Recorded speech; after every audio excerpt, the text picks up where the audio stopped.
விவிலியம் அறிவோம். வணக்கம் அன்பர்களே. இன்று நாம் அறிய போகும் பகுதி 2 கொரிந்தியர் அதிகாரம் 6. நீங்கள் கடவுளிடமிருந்து பெற்றுக்கொண்ட அருளை வீணாக்க வேண்டாம் என அவரோடு இணைந்து உழைக்கும் நாங்கள் கேட்டுக்கொள்கிறோம். தகுந்த வேளையில் நான் உமக்கு பதிலளித்தேன், விடுதலை நாளில் உமக்கு துணையாயிருந்தேன் என கடவுள் கூறுகிறார். இதுவே தகுந்த காலம், இன்றே மீட்பு நாள். எவரும் குறை கூறா வண்ணம் எங்கள் திருப்பணியை ஆற்ற விரும்புகிறோம். எனவே நாங்கள் எவருக்கும் இடையூறாக இருப்பதில்லை. மாறாக அனைத்து சூழ்நிலைகளிலும் நாங்கள் கடவுளின் பணியாளர்கள் என்பதை எங்கள் நடத்தையால் காட்டுகிறோம். வேதனை, இடர், நெருக்கடி ஆகியவற்றை மிகுந்த மன உறுதியோடு தாங்கி வருகிறோம். நாங்கள் அடிக்கப்பட்டோம், சிறையில் அடைக்கப்பட்டோம், குழப்பங்களில் சிக்கினோம், பாடுபட்டு உழைத்தோம், கண் விழித்திருந்தோம், பட்டினி கிடந்தோம். தூய்மை, அறிவு, பொறுமை, நன்மை, தூயாவியின் கொடைகள், வெளிவேடமற்ற அன்பு ஆகியவற்றை கொண்டிருக்கிறோம். உண்மையே பேசி வருகிறோம். கடவுளின் வல்லமையை பெற்றிருக்கிறோம். நேர்மையை எங்கள் படைக்கலாம். அதை வலக்கையிலும் இடக்கையிலும் நாங்கள் தாங்கியுள்ளோம். போற்றுவார் போற்றலும் தூற்றுவார் தூற்றலும் எங்களுக்கு ஒரு பொருட்டல்ல.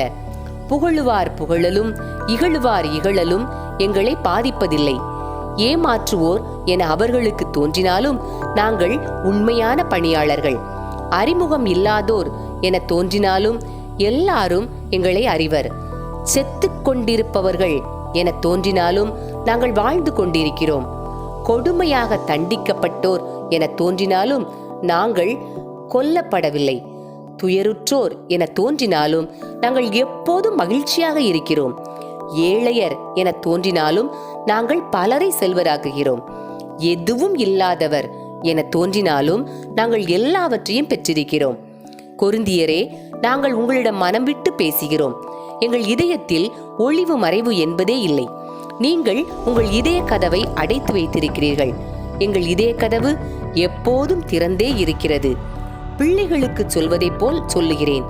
எங்களைப் போலவே நீங்களும் உங்கள் இதய கதவுகளை திறந்து வையுங்கள். நம்பிக்கை கொண்டிராதவரோடு உங்களை பிணைத்துக் கொள்ள வேண்டாம். இறைவனுக்கு ஏற்புடைய நெறிக்கு நெறி கேட்டோடு என்ன உறவு? ஒளிக்கு இருளோடு என்ன பங்கு? கிறிஸ்துவுக்கும் சாத்தானுக்கும் என்ன உடன்பாடு? நம்பிக்கை கொண்டோருக்கு நம்பிக்கை கொண்டிராதவரோடு என்ன தொடர்பு? கடவுளின் கோவிலுக்கும் சிலை வழிபாட்டு கோவிலுக்கும் என்ன இணக்கம்? வாழும் கடவுளின் கோவில் நாமே.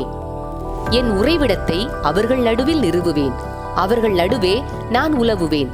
நானே அவர்கள் கடவுள், அவர்கள் என் மக்கள் என்று கடவுளே சொல்லியிருக்கிறார் அன்றோ? எனவே அவர்கள் நடுவிலிருந்து வெளியேறுங்கள், அவர்களை விட்டு பிரிந்து செல்லுங்கள் என்கிறார் ஆண்டவர். தீட்டானதை தொடாதீர்கள், அப்பொழுது நான் உங்களை ஏற்றுக்கொள்வேன். மேலும் நான் உங்களுக்கு தந்தையாயிருப்பேன். நீங்கள் எனக்கு புதல்வரும் புதல்வியருமாயிருப்பீர்கள் என்கிறார் எல்லாம் வல்ல ஆண்டவர். அன்பர்களே, இறைவார்த்தையோடு பயணித்தோம். இறைவனோடு நம் பயணத்தை தொடர்வோம்.